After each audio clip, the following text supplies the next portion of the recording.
Escape the Undertaker movie को 2021 में release किया गया था। इस मूवी का रनिंग टाइम 31 मिनट्स का है।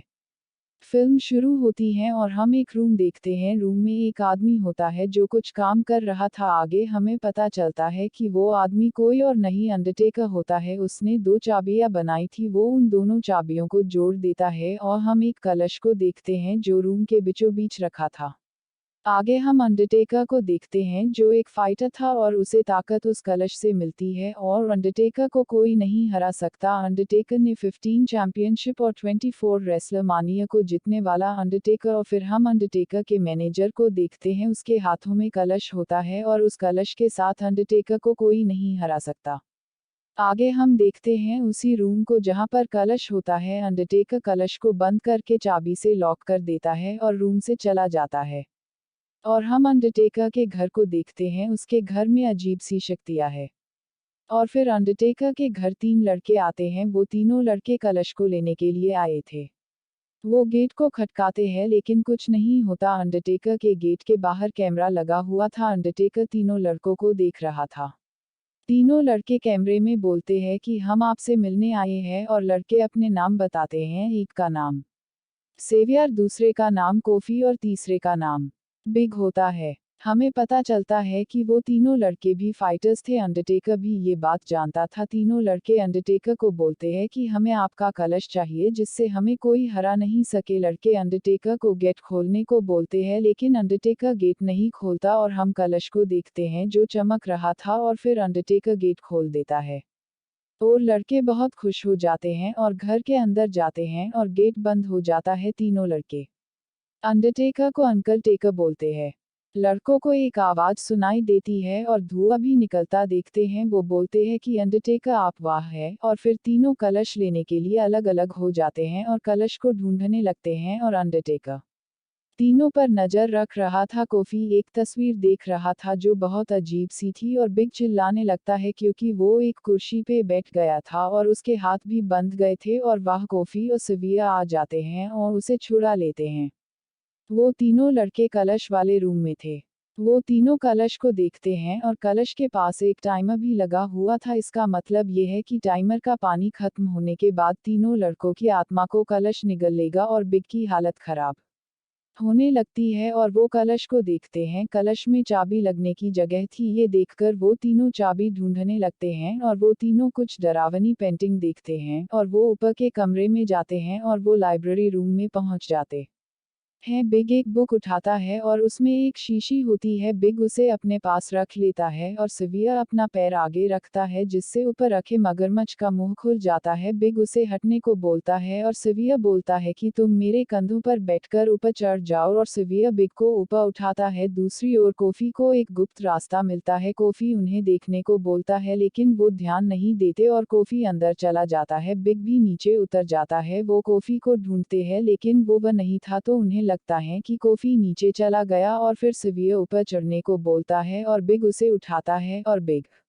मगरमच्छ का मुंह खोलता है लेकिन बिग को कुछ हो जाता है जिससे मगरमच्छ का मुंह बंद हो जाता है और सवियर का हाथ फंस जाता है। लेकिन फिर बिग मगरमच्छ का मुंह खोलता है और सवियर को चाबी मिल जाती है और दोनों दोस्त कोफी को ढूंढते हुए कलश वाले रूम में आ जाते हैं। उन्हें लगता है कि कोफी भाग गया लेकिन वहीं पर कोफी गुप्त रास्ते से बाहर आ जाता है और तीनों चाबी को देखते हैं और उसे लगाते हैं। कलश आधा खुल जाता है और अंडरटेकर हंसते हुए बोलता है कि तुम्हारे पास एक ही चाबी है और टाइमर भी खत्म होने वाला था। और बिग को उल्टी होने लगती है।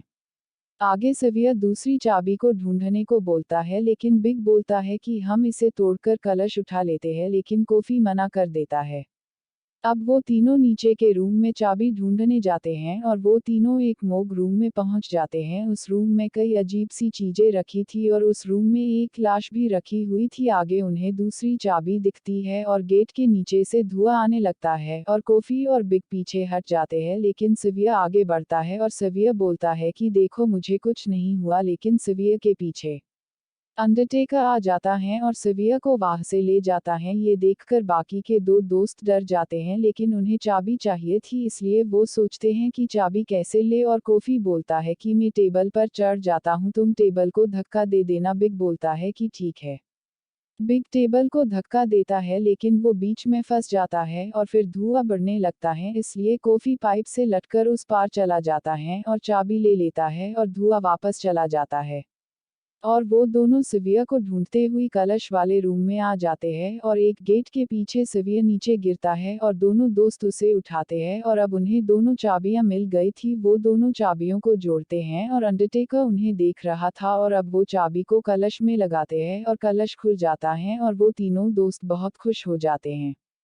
आगे हम अंडरटेकर की आवाज सुनते हैं जो बोलता है कि तुमने कलश को छुआ तो तुम्हारी आत्मा हवा हो जाएगी, लेकिन वो तीनों अंडरटेकर की बात नहीं सुनते और कलश पे हाथ रख देते हैं और उनकी आत्मा धुआं हो जाती है और कलश भी गायब हो जाता है। आगे हम बिग को देखते हैं जो एक कमरे में होता है और उसका सर कांच के पिंजरे में होता है। और हम अंडरटेकर को देखते हैं जो बिग के पास खड़ा था। अंडरटेकर बिग को अपने साथ शामिल होने को बोलता है लेकिन बिग मना कर देता है और यहाँ पर फ्रेंड्स सीन चेंज होता है। और हम बिग को देखते हैं जो एक ताबूत के अंदर था और उसके दोस्त भी ताबूत के अंदर थे। वो तीनों दोस्त ताबूत से बाहर निकलते हैं और वहाँ पर अंडरटेकर भी था जो हथौड़े को किसी लोहे की धातु पर मार रहा था और अंडरटेकर उन तीनों दोस्तों का स्वागत करता है अपने घर में। अंडरटेकर बोलता है कि तुम्हें कलश चाहिए तो पहले मुझे हराना होगा और अंडरटेकर रेडी हो जाता है तीनों लड़कों के दांत मोड़ने के लिए और एक तरफ लड़के डर रहे थे क्योंकि उनका सामना अंडरटेकर से था। और अब फ्रेंड्स यहाँ पर होती हैं एक वे की फाइट। बिग एक डंडा उठाता है और अंडरटेकर पर हमला करता है लेकिन अंडरटेकर उसे एक मुक्के में नीचे फेंक देता है और अंडरटेकर अपनी ताकत का इस्तेमाल करता है और अंडरटेकर उड़ने लगता है और उन्हें शॉक देकर बेहोश कर देता है। आगे अंडरटेकर के हाथों में कलश वापस आ जाता है और अंडरटेकर बोलता है कि मैं तुम तीनों की आत्मा को ले लूंगा और फिर अंडरटेकर बिग के पैर पकड़कर उसे खींचता है लेकिन कोफी जग जाता है और अंडरटेकर पर पीछे से हमला करता है और अंडरटेकर को बहुत गुस्सा आता है लेकिन कोफी अंडरटेकर को मार के बेहोश कर देता है। अब तीनों दोस्तों को होश आ गया था। तीनों को लगता है कि अंडरटेकर मर गया लेकिन अंडरटेकर उठ जाता है और बोलता है कि मैं मरता नहीं हूँ और दो दोस्त अंडरटेकर के हाथों में चैन बांधकर उसे पकड़ लेते हैं और बिग हथौड़ा उठाता है और कलश पे मार देता है लेकिन अंडरटेकर उसे मना करता है लेकिन अब देर हो गई थी। आगे हम तीनों लड़कों को देखते हैं जो घर के बाहर आ गए थे और वो वहां से जान बचा कर चले जाते हैं और हम उसी रूम को देखते हैं। वहां पर कमरे में धुआं था और अंडरटेकर उठता है और उसके सामने कलश होता है। और फ्रेंड्स मूवी यहाँ पर खत्म हो जाती है। इस मूवी की IMDb रेटिंग है 4.3 आउट ऑफ 10। एक्सप्लेनेशन अच्छा लगा हो तो चैनल को सब्सक्राइब कर लेना।